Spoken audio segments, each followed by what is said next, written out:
Welcome to சுடு தண்ணி. இன்னைக்கு நம்ம வீடியோவில் தக்காளி இல்லாமல் ஒரு டேஸ்டான உருளைக்கிழங்கு குருமா எப்படி பண்ணுறதுன்னு பார்க்கலாம். இது பூரிக்கு மட்டும் இல்லை, சப்பாத்திக்கும் நீங்கள் சாப்பிடலாம். இதோட இன்க்ரீடியன்ஸை நான் டிஸ்கிரிப்ஷன் பாக்ஸில் கொடுக்குறேன். இப்போ வாங்க சேர்ந்து சமைக்கலாம். ஃபஸ்ட்டு இதுக்கு 1 டேபிள் ஸ்பூன் எண்ணெய் சேர்த்துக்கலாம். இதில் 1 டீஸ்பூன் கடுகு, 1 டீஸ்பூன் உளுத்தம் பருப்பு சேர்த்துக்கலாம். நல்லா பொரிஞ்சதுக்கு அப்புறமா ஒரு கொத்து கருவேப்பிலை சேர்த்துக்கோங்க. கூடவே 2 பச்சை மிளகாய் சேர்த்துக்கலாம். காரத்துக்கு பச்சை மிளகாய் தான் சேர்க்க போகிறோம், அதனால இன்னும் கொஞ்சம் காரமாக வேணும்னா 1 எக்ஸ்ட்ரா சேர்த்துக்கோங்க. இதை லைட்டாக வதக்கிட்டு 1 துண்டு இஞ்சியை பொடியாக கட் பண்ணி வச்சுருக்கேன், அதையும் சேர்த்துக்கிறேன். இஞ்சி போடாமலும் பண்ணலாம், ஆனால் இஞ்சி போட்டால் நல்ல ஒரு டேஸ்ட் கொடுக்கும். நல்லா வதங்கினதுக்கப்புறமா இதில் 2 பெரிய வெங்காயம் சேர்த்துக்கிறேன்.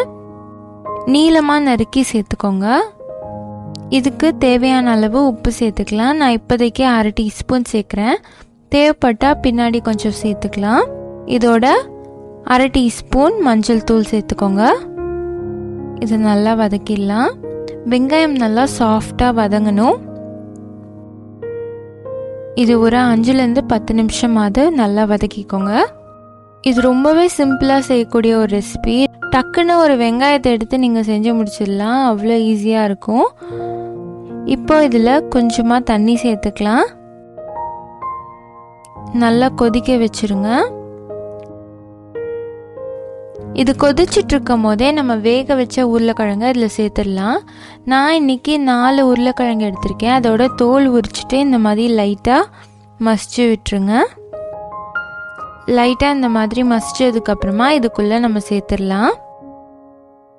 உருளைக்கிழங்கு சேர்த்ததுக்கப்புறமா இது கொஞ்சம் திக்னஸ் கொடுக்கும், குருமா மாதிரி உங்களுக்கு கன்சிஸ்டன்சி கிடைக்கும். இது நல்லா மிக்ஸ் பண்ணி விட்டுருங்க.